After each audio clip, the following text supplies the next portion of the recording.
Yo, it's KuroKami clocking in for another character build guide, and today we're gonna take a look at the Archon of Knowledge, Nahida. Nahida is a Dendro Catalyst support who provides a lot of off-field Dendro damage, and also a lot of the times likes to just sit on his wing and enjoy the scenery of Sumeru. So let's jump right into this Nahida guide. So starting off with your weapon options for Nahida, you have her best in slot, 1000 Floating Dreams. This weapon at level 90 gives you 265 elemental mastery, and for its passive, if the character is the same elemental type as the holder, then the holder will gain an additional 32 EM. If this is not the case and the holder is a different type from any character in your party, then the equipper's elemental damage bonus is increased by 10%, and each effect mentioned can stack up to 3 times, meaning you can get a total of 96 EM or 30 elemental damage bonus. Lastly, all party members will gain 40 EM. Then, next we have Guji Yai's best in slot, the Kagura's Verity. This weapon is very good on Nahida, especially if you want to use Nahida as a DPS or even as a sub DPS to boost her damage output. The Kagura's Verity at level 90 will give you 66.2% crit damage, and for the Kagura's passive, you will gain the Kagura's dance effect when you use your skill, increasing the skill's damage by 12% for 16 seconds and stacking up to 3 times. The holder will also gain 12% all elemental type bonus when they possess 3 stacks. However, keep in mind, Nahida can barely proc this passive, so sometimes it might not be very valuable, but as a stat stick, the Kagura's is Nahida's best in slot. Then we have the Sacrificial Fragments, which is a 4-star gacha weapon. At level 90, the Sac Frags provides you with 221 elemental mastery. For its passive, after the holder hits an opponent with their skill, the skill has a 40% chance at Refinement 1 to reset its own cooldown, but it can only happen every 30 seconds. And at R5, it goes to an 80% chance to reset its own cooldown and can happen every 16 seconds. And lastly, you have the Mappa Mare. The Mappa Mare is a F2P craftable, and at level 90, this weapon provides the holder with 110 elemental mastery. And for its passive, at R5, when you trigger an elemental reaction, this will grant the holder a 16% elemental damage bonus for 10 seconds, maxing to 2 stacks. So now that we know Nahida's weapon options, let's take a look at her artifacts next. Starting off with Nahida's subset priority real quick, you want to obtain 1000 elemental mastery, about 150 or more energy recharge, and then after that you can focus on crit rate, crit damage and attack percentage. So let's start off with Nahida's best in slot artifact set, which is the Deepwood Memories.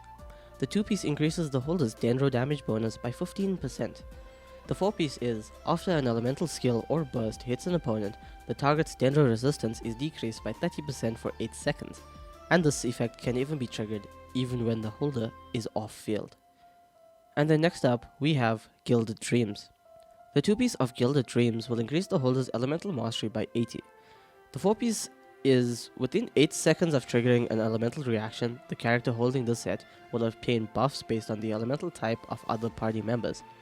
Attack is increased by 14% for each character that is the same type as the holder, and the holder's EM is increased by 50 for each character that has a different elemental type from the holder. Each buff can count up to 3 times, so 42% attack and 150 EM at most. Also, this set effect can also be triggered even when the character is off-field. Please do keep in mind though, if you are running Nahida, she preferably wants to have Deepwood, and then your on-field driver would rather want to have Gilded Dreams, not the other way around, but Gilded Dreams can work on Nahida very well still. And now lastly, for a more fun or off-field DPS build Nahida, you can run her on the Golden Troop set. The Golden Troop set is a more off-field damage focused build. The 2-piece will increase the damage from the holder skill by 20%. The 4-piece will then increase the damage of the holder's skill by 25%, and additionally, when the holder is not on the field, their elemental skill is buffed by a further 25%.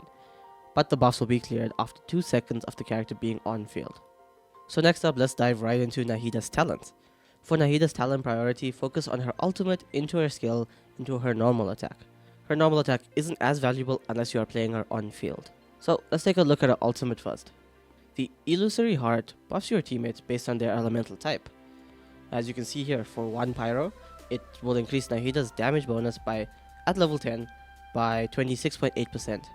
For 2 Pyros, it'll increase her damage bonus again at level 10 to 40.2%.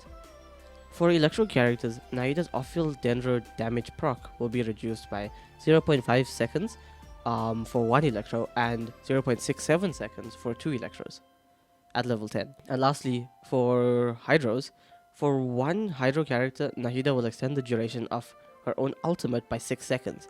And for 2 Hydros, this will be extended to 9 seconds. To close off the Illusory Heart topic, this ult has a very low energy cost of 50 and can have over a 100% uptime. The duration of this ultimate is 15 seconds, but the cooldown is only 13.5 seconds. Lastly, the ultimate's domain expansion will be known as the Shrine of Maya. Next, let's take a look at Nahida's skill, All Schemes to Know. The skill has 2 actives, a press E and a hold E. Pressing her E will hit enemies in a small AoE. Holding her E, she can mark multiple enemies, adding a string to them all, linking them together. Now for her passive talents. Compassion, Illuminated. When using Nahida's burst, the Illusory Heart, the Shrine of Maya will gain the following effects.